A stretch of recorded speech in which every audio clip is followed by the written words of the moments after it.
Kod жазып koyayım kişine.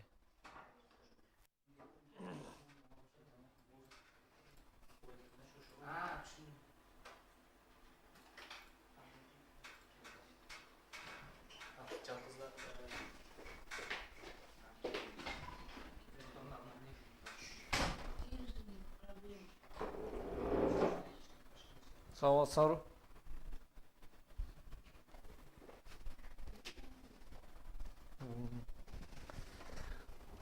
Так. Бүгүнкү сабакта өткөнкү одуслардын суроолорун чыгарабыз. Эмне?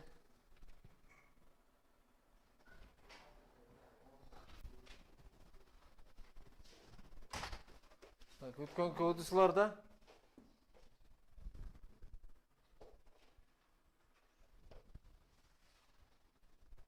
канча 4 суроо болчу, а?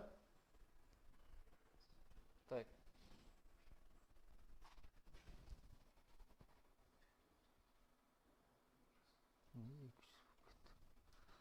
Так, 4 суроо болгон болчу, 5 суроо болгон болчу. Биринчи суроо эмне дейт? Так. Бизге n сом табышыбыз керек. А башында бизде 0 сом болот. Ал 0 сомду эмне кылсак болот? 1ге кошо берсек болот. Бизде болгон акчанын үстүнө 1 кошсок болот же ошол акчаны 2 эсе көбөйтсек болот да. Минимум канча код менен n сомду табышыбыз керек.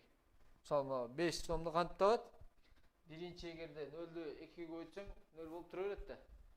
Сөзсүз 1ди кошосуң. Туурабы? Канча болот? 1 болот. Анан аны 2ге көбөйтөбүз. 2ге көбөйтөбүз. Эмне болот? Так, 5. 5ти табыш үчүн мисалы 0 плюс 1 болот. Бул 1 болот. Анан 1 көбөйтүлгөн 2 канча? 2. 2 көбөйтүлгөн кайра 2 бул 4. 4 плюс 1 5. Мындай кадамда тапсак болот. Ошондо 5ти канча кадамда табат экен? 4 кадамда. 1 2 3 4. А бизге n берилет, мисалы 1000 десе, программа эмне канча кадамда, минимум канча кадамда табат. Ошону чыгарыш керек да. Түшүнөрбү? Биздики башка кантип тапсак болот? 1ден кошуп берсек болот, а? Анда канча чыгат? 5 чыгат. Туурабы? Же болсо мынаны 1 плюс 1 койсок бул 2, 2 көбөйтүп 2 4, анан 4 плюс 1 5 болуп калат, а? Бул деле бир вариант болуп калат. Түшүнөрбү? Биз n деген санды табышыбыз керек, минимум болуш керек. Бул жерде байкай турган эмне? Биз n 0дон nге чыкпай эле n'ден 0ге түшүп койсок деле туура болот да, туурабы? Я. Биз 0 сомдон n сомго чыкпай эле, наоборот, 1ден кемитип же 2ге бөлүп кетсек туура болобу? Канча кадам бирдей эле да. Туурабы? Мисалы 5тен 1ди кемитебиз 4, 2ге бөлөбүз 2, кайра 1ди кемитсек 1, кайра 1ди кемитсек 0. Демек биз n'ден 0ге түшүп койсок болот деп ошондой сан оңоюраак болот. Эми сан кандай болгондо эң бат көбөйүп кетет. Көбөйтүүдө да, туурабы? Мисалы 5ти 2ге көбөйтсөң 10 болуп сразу 10го көбөйүп кетет да. Бизге канча тез көбөйсө ошончо жакшы. Туурабы? Ошон үчүн биз эгерде биздин саныбыз 2ге бөлүнсө, 2ге бөлүп коюшубуз керек сразу. Мисалы 10 боло турган болсо 5тен келебиз дегенди билдирет да булчу. Сразу 2ге бөлүп коебуз. А эгер 2ге бөлүнбөсө анда 1ден кемитип тура беребиз. Түшүнөрбү? Ошондо биз эмне кылабыз? Bir сан берилет, сан. Санды так. Bir сан берилет. Integer n деп коелу, а? Качанга чейин? While качанга чейин? N not is equal to 0. 0ге барабар эмес болгонго чейин иштей бериш керек. Түшүнөрбү? Биз 0ге түшүшүбүз керек да эндичи. Биз 0ду nге чыгарбай эле nди 0ге түшүрүп коюшубуз керек. Эгерде дейбиз if n бөлүнгөн 2 барабар 0 болсо, эгерде 2ге бөлүнсө анда n барабар n бөлүнгөн 2, а андай болбосо n минус n'ден 1ди кемитип коебуз. Түшүнөрбү? Анан бул жерге бир counter алып коебуз. Канча жолу могу operation жасады. counter 0 болот башындачы. Ар бир немеде counter плюс коебуз да. Түшүнүңөрбү? Ошондо биз канча operation менен 0 сомдон n сом пайда кыла алабыз. Ушундай эле бир код жазып туруп жөнөтүп койсоңор өтмөк. Так, кийинки суроого өтөбүз.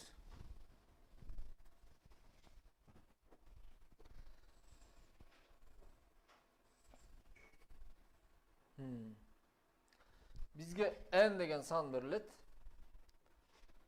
Бирден nге чейин болгон канча палиндром сан бар? Палиндром деген эмне? Палиндром деген эки жагынан тең бирдей болгон. Мисалы 101. Аны тескери кылсаң 101. Мисалы нан. Нанды тескерисинче окусаң кайра нан. Түшүнүңөрбү? Бизге n деген сан берилет. Бирден nге чейин болгон канча палиндром сан бар? Түшүнүңөрбү?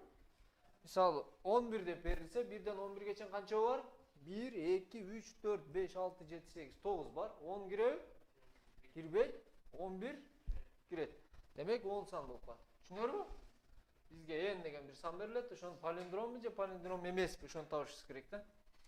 Биз эми эмне кылышыбыз керек? Бир санды палиндромбу же палиндром эмеспи, ошону текшере турган бир кичинекей бир программа жазышыбыз керек. Жөн эле бир санды бергенде ал палиндром же палиндром эмес таап бериш керек да. Бул санды кандай кылабыз?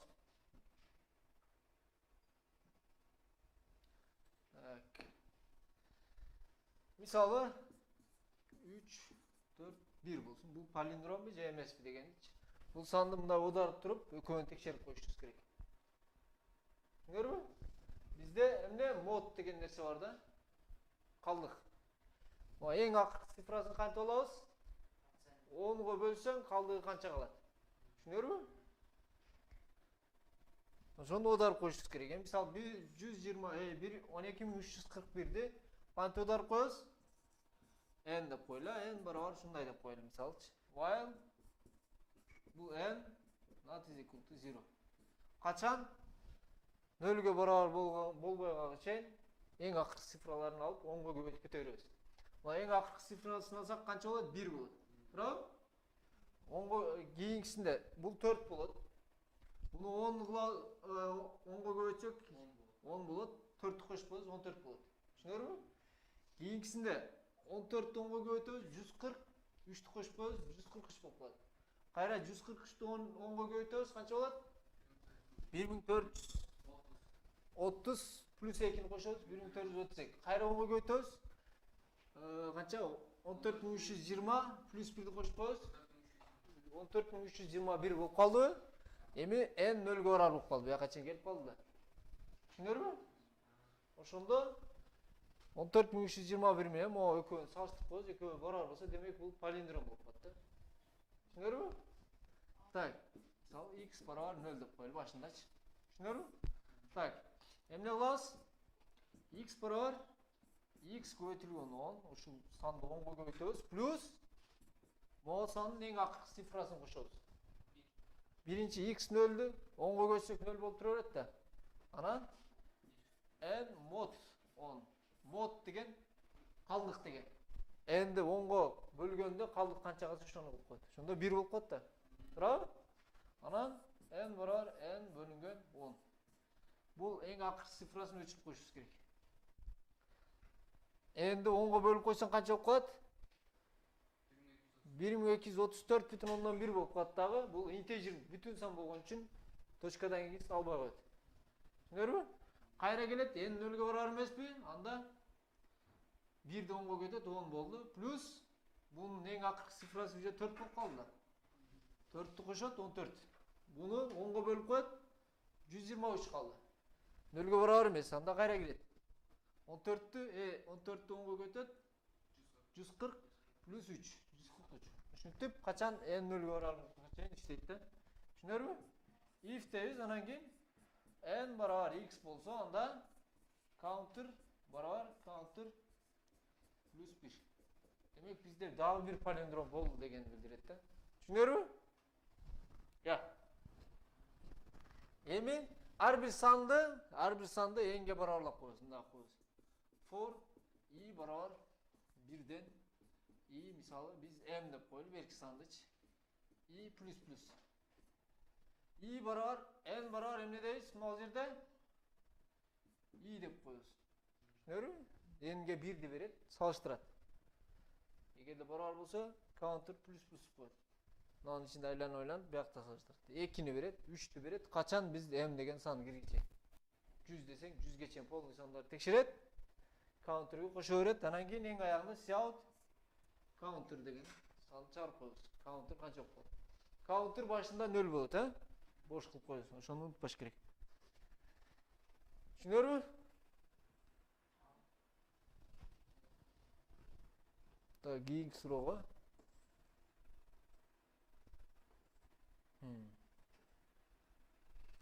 Bizge dagы эле n деген сан берилет. Бул санды эки сандын суммасы кылышыбыз керек. Эки сандын суммасы n'ге барабар болуш керек. Анан булардын not деген эмне? GCD. Great Common Factor. Шундайкы GCD'si максимум болуш керек. Түшүнүрбү? Мисалы 16 дегендики 8 болот экен. GCD дегенчи? GCF, ha? Greatest Common Factor, GCF болуп калат экен туура. GCF максимум болуш керек экен. Мисалы 16 канча болушу мүмкүн? 15 1 болушу мүмкүн, туурабы? А бунун GCD'si канча барабар болот? 1ге да. Туурабы? 14 2 болушу мүмкүн. Бунун GCD'si 2. 13 3 болушу мүмкүн. Мунуку 1ге. 12 4 болушу мүмкүн. Мунуку 4кө, туурабы? Түшүнтүп, 2 сан табышыбыз керек. Ошол 2 сан максимум болуш керек. Бизде 16ныкы 8 экен. 8ден чоң болгон башка вариант барбы? GCD 8ден чоң болгончу. 8.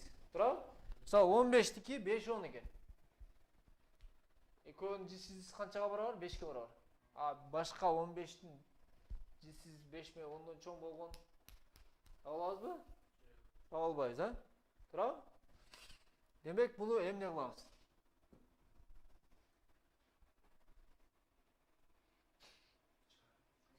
Чыгарышыбыз керек. Тура. Так. Эң чоң болуш үчүн эмне болуш керек? Экөө бири-бирине жакын болуш керек, экөөчү. Эгер бирөө чоң, бирөө ылдый жакта болсо анда же ылдый жактагы сан чыгат, же андан кичинекей сан чыгат да. Туурабы? Экөө бири-бирине бөлүнө турган эң жакын сан болуш керек. Туурабы? Анда биз могу санды алабыз дагы 16-нычы. Жөн эле текшерип коебуз. Эң жакын качан болот? 2ге бөлгөндө. Эгерде 2ге бөлсөң, туура болсо, эки жагына 2ге бөлүп коюп койсуң. Туурабы? А мына 2ге бөлүнбөйт му? 15. Туурабы? Анда 3кө бөлүп көрөсүң. 3кө бөлсөң эмне болду? 5 калды. Анар жагы 15 минус 5 деп коесуң. Түшүнүрбү? 10 калат. 10 5ке бөлүнөт да. Сонда экөө эң бири-бирине жакын болот. Түшүнүрбү? Ошондо эмне кылышыбыз керек экен? Баягы n'ге бөлүнө турган эң кичинекей санды табышыбыз керек. Түшүнүрбү? Биринчи 2ге бөлүп коесуң. Болбосо 3кө, 4кө, 5ке кылып бөлүп кете бересиңер. Качанга чейин? N 10'un 9'u деп турат. 10'un 9'u. 9 орунду сан да. Ошонун баарына чейин бөлсөңөр туура болобу? Туура болбой калышы мүмкүн. Так.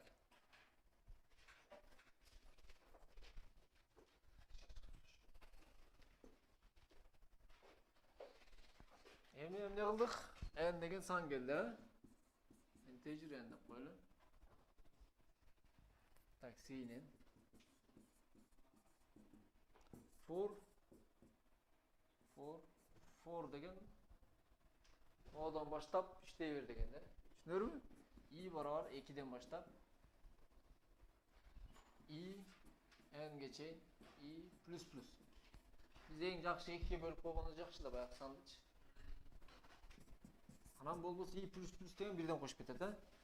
Эгерде n мод i барабар 0 болсо, n'ди i'ге бөлгөндө калдык 0 кала турган болсо, мисалы n'ди 2ге бөлгөндө 0 калса, сразу эле жообун таптык да. Туурабы? Мында кылабыз, жообун таптык, эмне кылабыз? Сяут i'ни чыгарабыз бир жагына. Экинчи жагына эмне чыгарабыз? Biz i деген n'ден i деген санды алып койдук.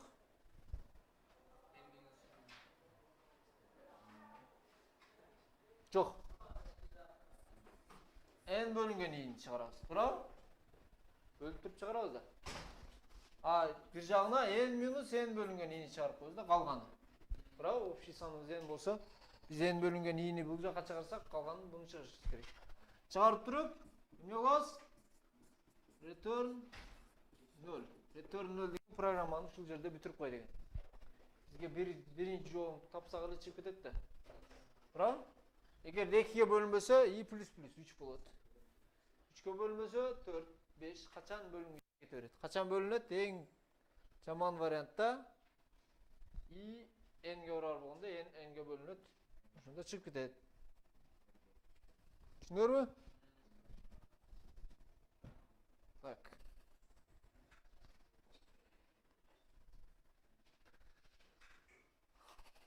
Эгерде красивый дейткен, а? Санды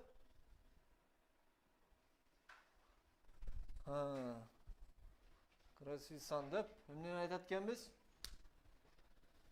Ошол сандын цифраларынын суммасы ошол сандын узундугуна бөлүнсө, бул красивый сан болуп калат экен да.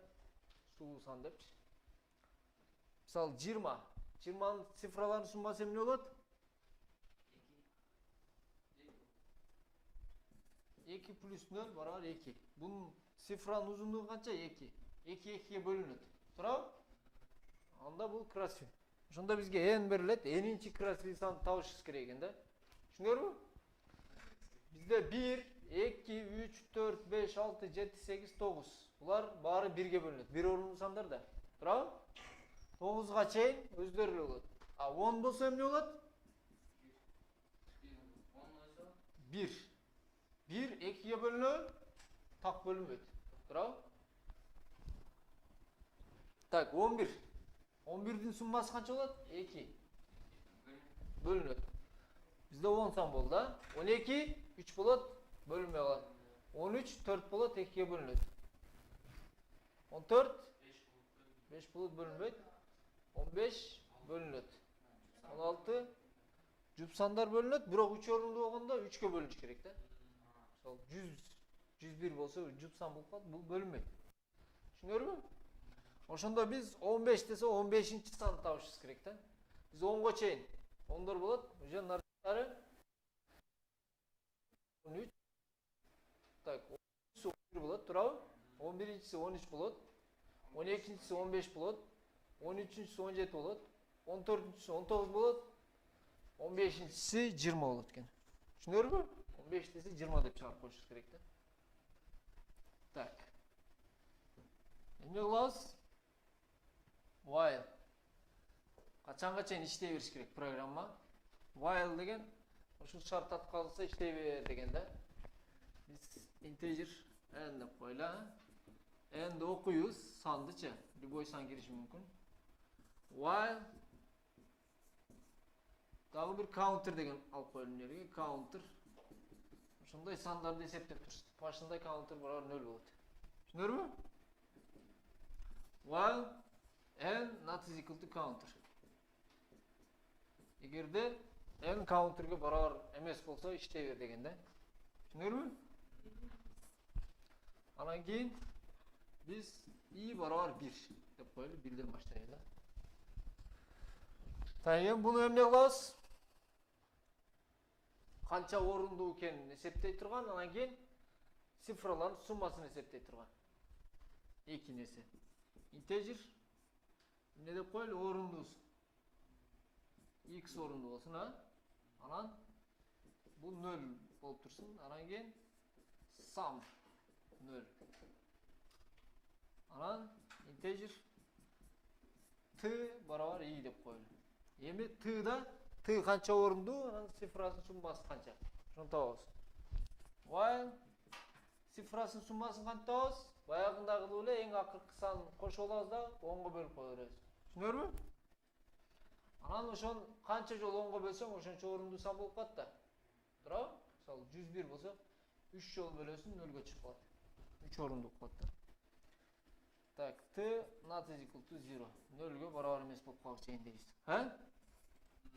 Так. Сумма плюс барабар t mod 10. Туурабы? t барабар t бөлүнгөн 10. Эң акыркы цифрасын алып туруп, суммага кошуп коебуз, анан эң акыркы цифрасын өчүрүп салабыз. Анан кийин x плюс плюс. Bir жолу бөлгөндө, bir жолу bir орунду сан. Мисалы 101 болсо 1ди аласың, 1 орунду болот. 11 калат. Кайра 1ди аласың, 1 калат, 2 орунду. О 1ди кайра өчүп саласың, суммасы 3 болот, 3 орунду болуп калат да. Анан бияка if дейбиз. Эмне?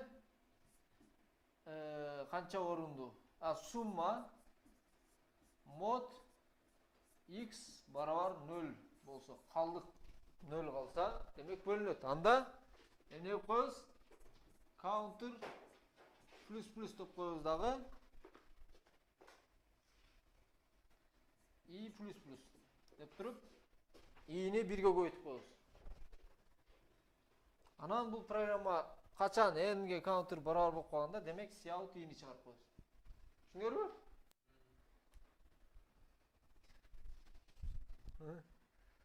Так, 5-чи. Rightmost digit. Rightmost digit 0 дейт. Non-zero digit of n factorial. Factorial билесиңерби? Factorial n десе бирден n'ге чейин сандын көбөйтүндүсү.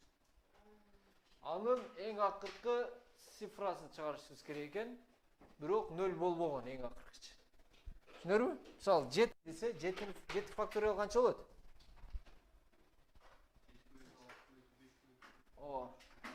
Ал канча барабар болот? 7 1 көбөйтүлгөн 2 көбөйтүлгөн 3 көбөйтүлгөн 4 көбөйтүлгөн 5 көбөйтүлгөн 6 көбөйтүлгөн 7. Туурабы? Бул 640 болот. 5040 болот, а? Так. 6, 24, 120, 620 көбөйтсөң 5040 болуп калат экен. Туурабы? Эң акыркы 0 эмес саны кайсы? 4. 4 деп чыгарып коебуз да. Түшүнөрбү? 4 деген ушул n факториалдын эң акыркы non-zero digit болуп калат. 0ге барабар эмес болгон digit, цифрасы. Түшүнөрбү? Бизден ушуну сурап атат да. N деген 32.000ге чейин барышы мүмкүн. 32.000 факториал деген канча орунду сан болот? Өтө көп орунду сан болот да. Бизде integer long деген 18 орунду санга чейин эле сактайт да. Түшүнөрбү? Демек биз жөн эле көбөйтүп туруп анан эң акыркы цифрасын карасак, анда болбой калат. Туурабы? Бизге эң акыркы цифрасы керек.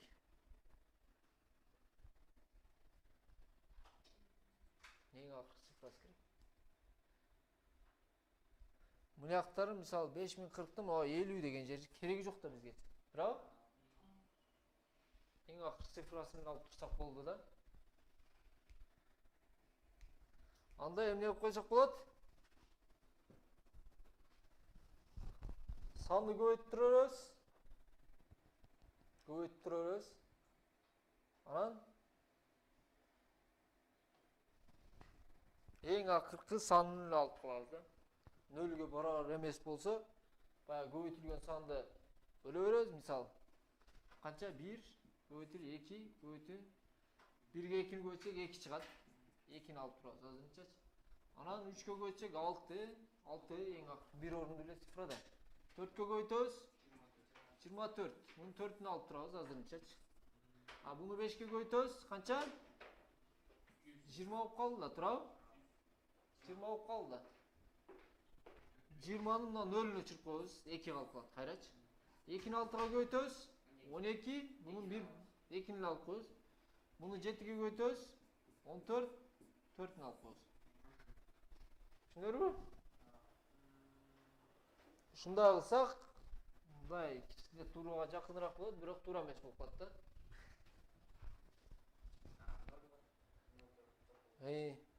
Биз эң акыркы цифрасын алып да. А кээде эң акыркы цифрасы 2-0 болуп калышы мүмкүн да. Мисалы, бизде азыр 4 деп турайлы, 14 деген сан болсун дейли. Мисалы, 24 болсун. 24 дегенде биз мына 4-ünü алып койтобуз да. Турабы? Анан буну 25ке көбөйтөлү дейли. 25кечи. Мунан алып 25ке көбөйтүп коебуз. Канча калат? 100 калат да. Бул экөөнү ачсак 1 болот. Турабы? А бирок 24 25ке көбөйтсө канча чыгат? 600 болобу? 600 болот. Биздин жообубуз 1 деп койду да. Туура эмес болуп калдыбы? Ошондой 2 мындай катары кетип калганда, же 3 катары кетип калышы мүмкүн.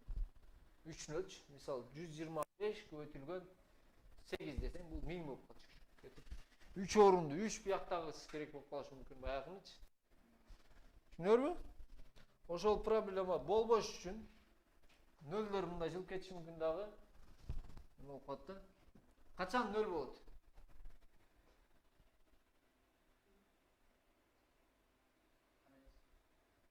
Качан bir санды көбөйткөндө 0 болуп калат?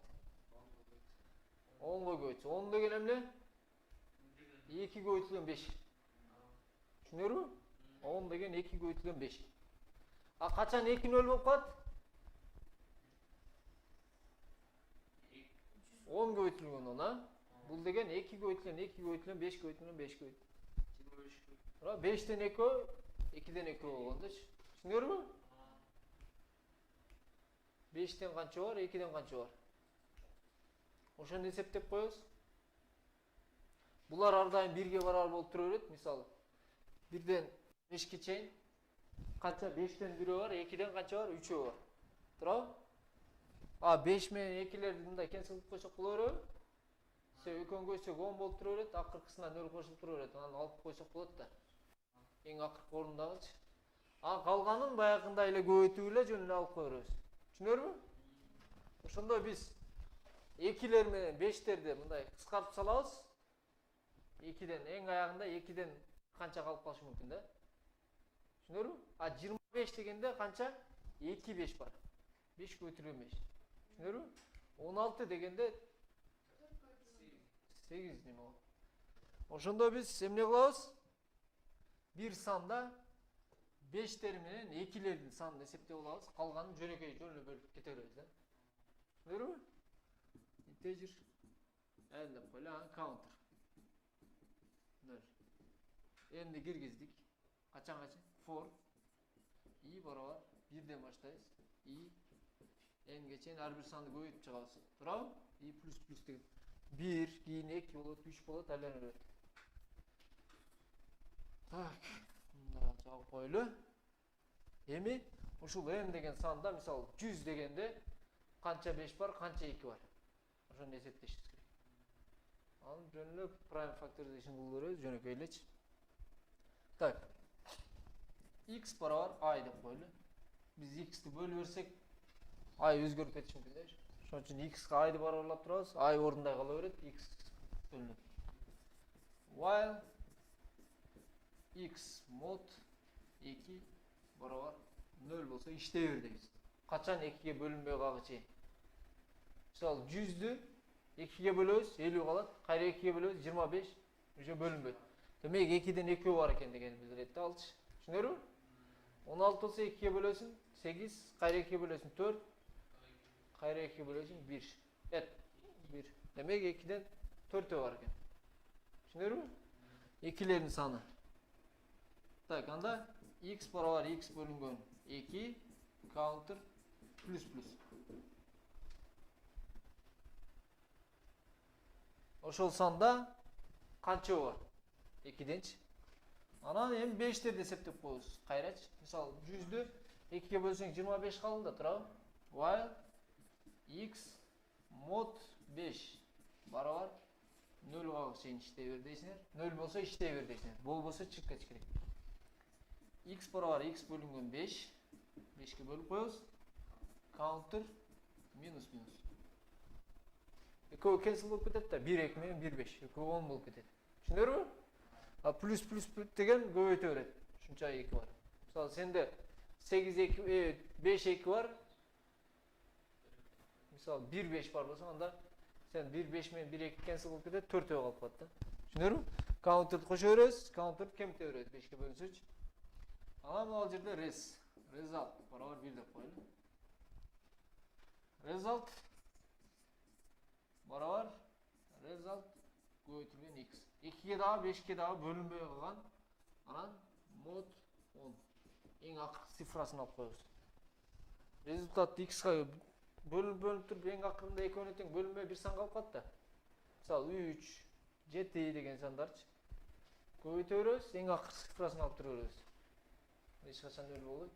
Түшүнөрбү? Демек, бу 2лер менен 5тер бири менен cancel болду. Калган сандарды жөн эле көбөйтүп коебуз. Мисалы, канча 35 болсо 5ке бөлөбүз, 7 калабы? 7-ни результатка көбөйтүп коебуз. Бу жакта 5терден 2лер менен cancel кылып беребиз. Анан 2лер ашып калат да бу жактачы. 5ке караганда 2лердин саны көп да. N-ге чейин болгондочу. 2де бар, 4те экөө бар, 6да, 8де, 5тен азыраак эле. Анан калгандарын результатка 2ни көбөйтүп коебуз. Бизде муну эстеп калгыла counter. 2лердин саны канча? Counterге барабар. Мисалы counter 10 болсо, демек 10 жолу 2ге көбөйтүшүбүз керек. For i барабар 1ден i канчага чейин? Counterга чейин i плюс плюс. Res барабар res көбөйтүлгөн 2 mod 10. Сяут resти чыгарып коебуз. 2де мисалы 5 калып калса, баягы бизде пайда болгон санды 5 жолу көбөйтүп туруп эме кылып коебуз, а? Мисалы 7 дегенде канча 4 чыгат? Так, 1, анын 1ге көбөйтүп коесуң. Результат башында 1 болот. Туурабы? Анан и 2 болот. 2 деген бая 2ден бирөө бар деген, а? Туурабы? Анда counter барабар 1 болуп калат. Туурабы? Плюс плюс да. 3 алат. 2ге дагы бөлүнбөйт, 5ке дагы бөлүнбөйт. Resке көбөйтүп коет. Res барабар канча? 3 болуп калды. 4 алат. 2ге бөлүнөт. Counter 2 болду, 2 калды. Дагы 2ге бөлүнөт. Counter канча болду? 3 болду. 1 болуп туруп чыгып кетти. 5 2ге бөлүнбөйт, 5ке бөлүнөт, анда counter минус 1 2 калып калды. 5 менен 1 2 cancel болуп кетти да. Бизде 2 2 бар азырынча. 6 2ге бөлүнөт. 2ден 3 болуп калды. А, калды канча калды? 3 калды. Туурабы? Результатка 3тү көбөйтүп коет, 9 болуп калды. Түшүнөрбү? 7 2ге дагы бөлүнбөйт. 5ке дагы бөлүнбөйт. Анда 7 ойдон калып калды. 9ду 7ге көбөйтсөк канча? 54. 63. Bunun эң акыркы цифрасы эле керек, бул 3 болуп калып турат. Бир орунду эле сан болуп. Анан чыгып кетти. Эми бизде 2ден 3өө калып калды. Көбөйтүлбөйчү. Анан 3тү 2ге 3 жолу көбөйтүп коебуз. Канча болот? 1 жолу көбөйтсөң 6 болот. Дагы 1 жолу көбөйтсөң 12 болот, дагы 2ни алып калат. Буяктачы. Дагы 1 жолу көбөйтсөң 4 болуп калат. Биздин жолубуз 4 болуп калат. Түшүндүңүзбү? Түшүнөрбү? Ошондо баягы сан 0 дагы акыркысында 0дөр дагы көбөйбөйт. Чоң сан дагы болуп кетпейт. Ар дайым бир орунду эле санды сактап турабыз. Бир эле counter чоңураак сан болот. Так, анда бүгүнкү суроолор ушул болчу.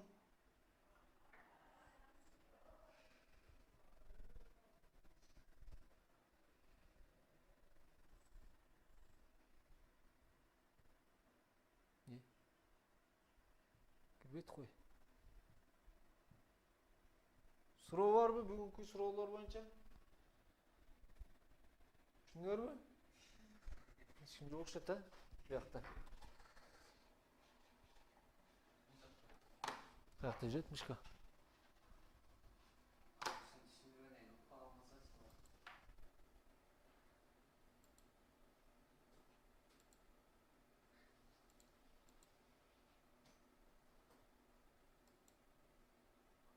Çektir ушкуз. Так, суроо жок болсо өчүрүп атам. Саламаттагыла. Канча болду саат? 36. Так, мага эң акыркы коду. Мондай болот. Эң акыркы коду. Энди окудук, ha? Kodду көрүп алга, counter 0. Бул counter